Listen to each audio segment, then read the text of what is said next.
Bonjour les amis, je sais, certains vont dire que c'est parce que j'aime pas Corbière et Garrido que je m'acharne sur l'histoire de leur fille Inès qui a été mise en garde à vue pendant une journée et qui a été libérée au bout de 24 heures. Alors certes, il y a des contentieux personnels, ça c'est clair.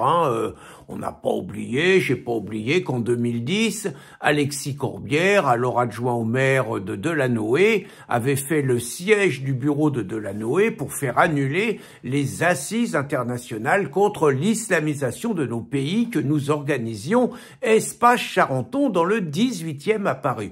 J'ai pas oublié qu'Alexis Corbière, avec sa copine Caroline Fourest, SOS Racisme, les syndicats, tout le bidule, enfin ils étaient 50, ont organisé, avec les islamistes à côté d'eux, une contre-manifestation le jour de ces assises où ils nous traitaient carrément de racistes parce qu'on critiquait l'islamisation de notre pays. J'ai pas oublié, et ça c'est quand même le point d'orgue, que un an ou deux plus tard, par vengeance, Alexis Corbière nous a fait virer, Christine et moi, d'un salon littéraire d'une hybride qui devait se tenir dans la mairie du 16e arrondissement, en menaçant Goasguen, s'il nous laissait venir, de faire un scandale et de dire qu'il couvrait l'extrême droite raciste, etc., etc. Et Goasguen, paix à ses cendres, s'est couché. Donc j'ai pas oublié tout ça, j'ai pas oublié que Alexis Corbière incarne tout ce que je déteste, d'abord par le totalitarisme des insoumis, par les campagnes permanentes qu'il mène contre CNews, contre Éric Zemmour, contre tous ceux qui pensent pas comme lui, par les manipulations qu'il est capable de monter autour de l'affaire Méric, par les petits profits personnels qui font qu'il se fait appeler les Thénardier de la politique, parce qu'ils bénéficient d'un logement social alors qu'ils ont d'excellents revenus, Raquel est avocate, bon, un ensemble de choses, mais bon, c'est évidemment la ligne des insoumis et la dictature qu'il incarne qui me pose un vrai problème. Mais c'est pas là-dessus que je veux insister. Ce que je veux insister, c'est donc qu'ils ont une fille, tout le monde le sait, Inès Corbière, donc, qui, à deux reprises, quelques jours après les événements du 7 octobre en Israël, s'est d'abord permis de dire qu'elle en avait rien à foutre de ce qui arrivait aux Israéliens, que c'était bien fait pour leur gueule, que les bébés, tout ça, enfin, des propos assez étonnants et appelant, comme il y avait une manifestation de soutien au peuple israélien agressé par les islamistes, elle appelait ses copains à aller casser du sioniste, rien de moins, propos étonnants, et 15 jours plus tard, donc, on la voit un dimanche après-midi, alors qu'il y a encore une manif contre l'antisémitisme, on la voit hurler qu'elle s'assume antisémite, qu'elle assume donc qu'elle est antisémite, et qu'elle s'en bat les couilles, reprenant un petit peu le langage fleuri de sa mère, qui, faut-il le rappeler, sur le plateau de CNews, s'était permis de dire à Stanislas Rigaud qu'il avait qu'à aller sucer la bite à son chef, ce qui était d'une distinction assez rare.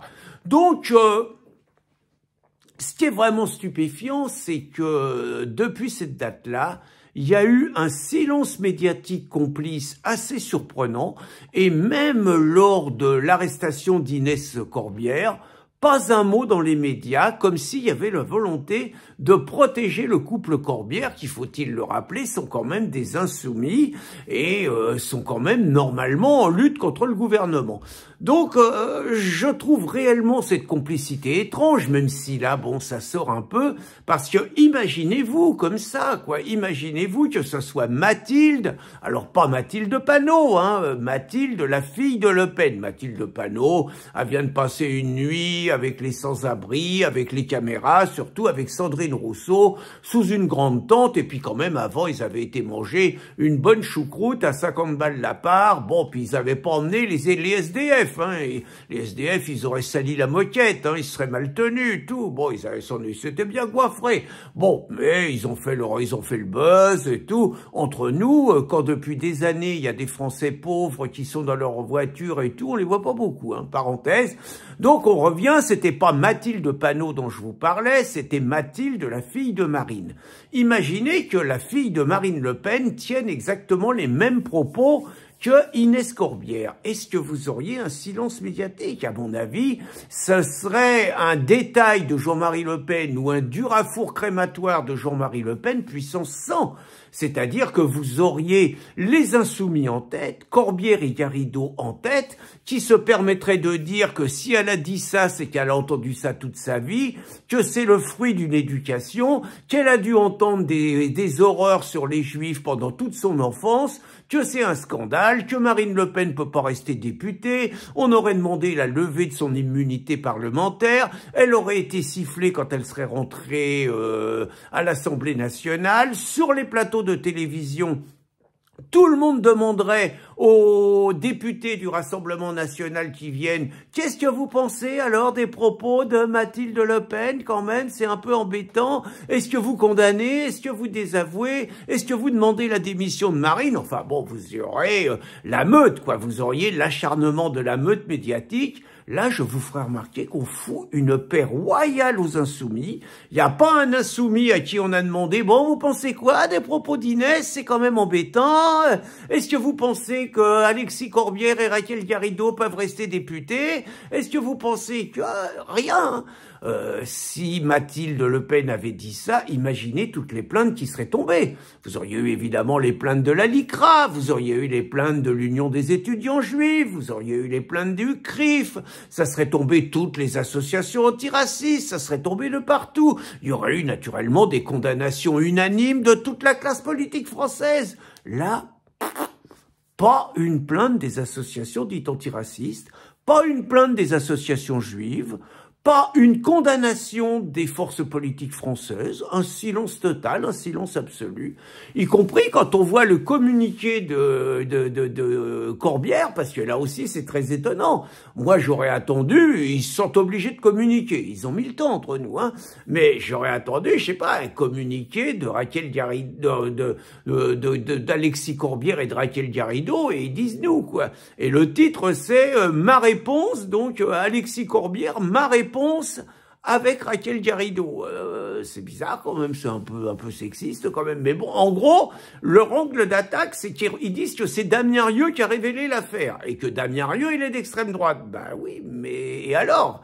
Pourquoi faut-il qu'il parle d'extrême droite dans un truc comme ça? En gros, si ça avait été un socialiste qui avait filmé ça, il l'aurait pas dit. Il reproche à Damien Rieu d'avoir fait un travail de réinformation. Enfin, c'est curieux cet angle d'attaque quand même. Après, il reproche que ça a été sur la place publique. Bah ouais, mais quand ça arrive à des gens de droite et tout, et qu'immédiatement ils partent en meute, là, ils se posent pas de questions quand même. Donc, ils réclament le droit à la vie privée, mais ils disent que c'est des personnages publics et tout. Bref, il a fallu pratiquement 3 mois pour qu'ils arrivent quand même à sortir un communiqué.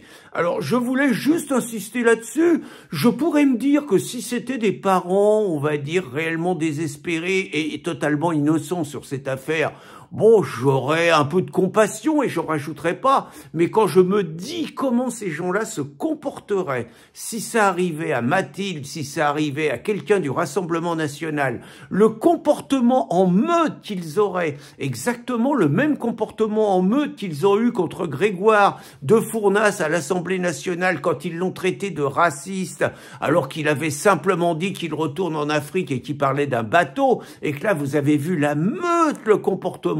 Très franchement, quand il leur arrive une tuile, on n'a absolument pas envie de faire preuve de compassion à leur égard. Et je devrais dire qu'on ne peut que s'interroger sur comment, chez le couple Corbière-Garrido, on parle du conflit israélo-palestinien et comment on parle des Juifs. On ne peut vraiment que se poser des questions. Bonne journée les amis.